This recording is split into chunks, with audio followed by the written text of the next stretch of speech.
¿Cómo explicarle al público, este contexto de cosas? ¿Qué ha sucedido y qué está sucediendo en México con este tema? Me gustaría que las personas que nos ven y nos escuchan de otros países, me gustaría que imaginen la división de poderes, ¿no? Tenemos al poder ejecutivo, al legislativo, al judicial y esperamos que sean contrapesos entre ellos. Hoy algo que sucede es una intención de captura o una percepción de captura sobre el poder judicial de la federación. Esto se da a través de el llamado a elegir el poder judicial a través del voto y no a través de procesos de concurso o a través de una carrera judicial como venía haciéndose durante muchos años y como se hace en la mayoría de las democracias constitucionales del mundo.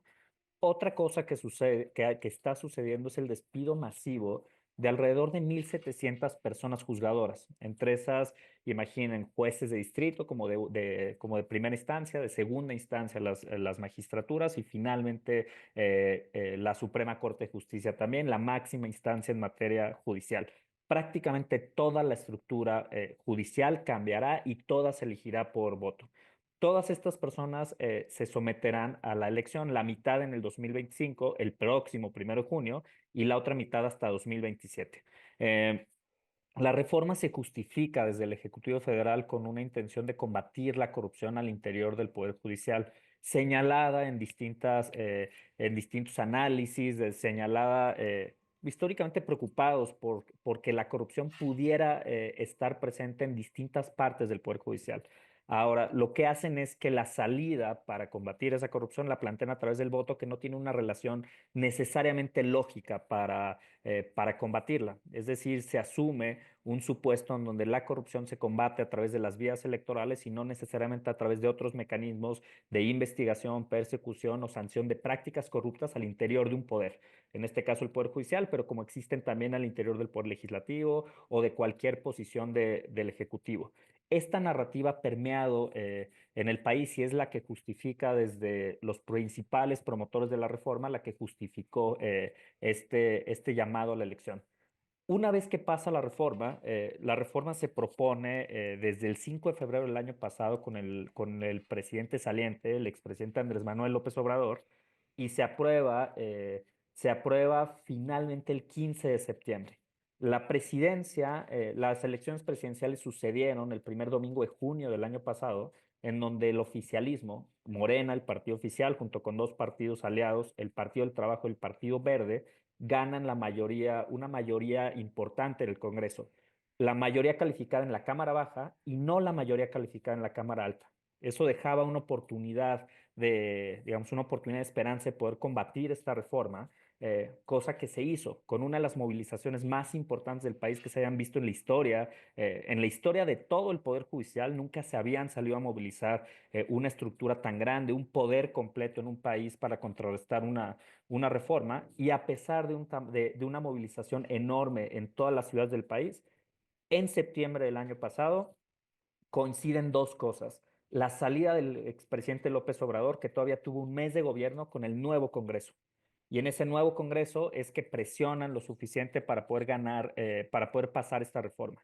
Esto sucede en un contexto de dudosa integridad política. ¿Qué opinión te merece esta discusión que se abre con voces como las de Ernesto Zedillo, el expresidente, que está planteando de manera muy cruda que México pasa de una democracia, de la calidad que sea, a una tiranía?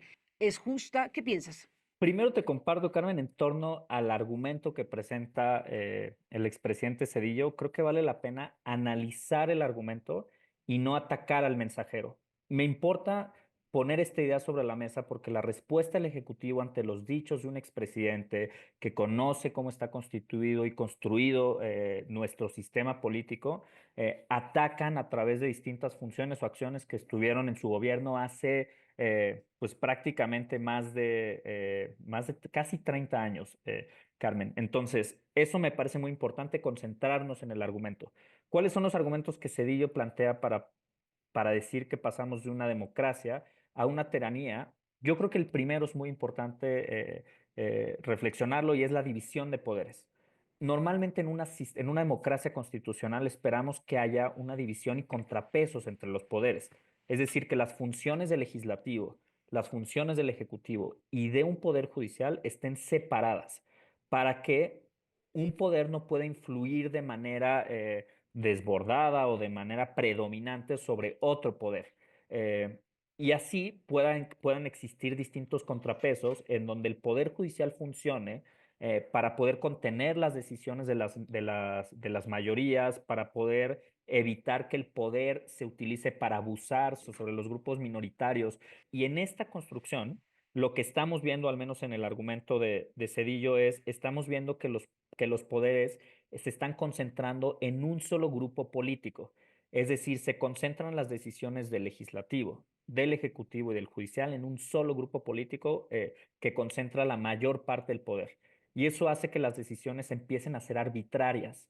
En una tiranía, las decisiones arbitrarias por capricho, por decisión del poderoso o de la poderosa, se imponen al resto de una comunidad.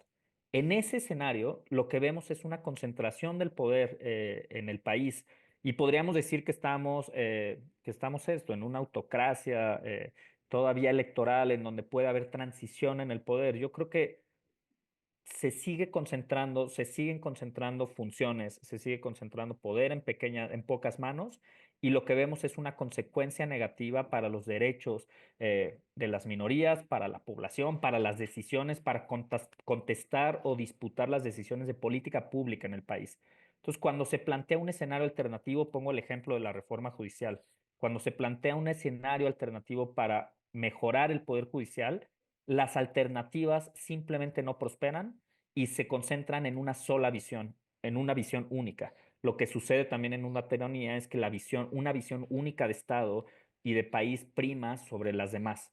Entonces la oposición tiene poco espacio para hablar, decir o incluso pocas herramientas jurídicas y ahora no tenemos ni siquiera mecanismos constitucionales para poder enfrentar muchas de estas decisiones.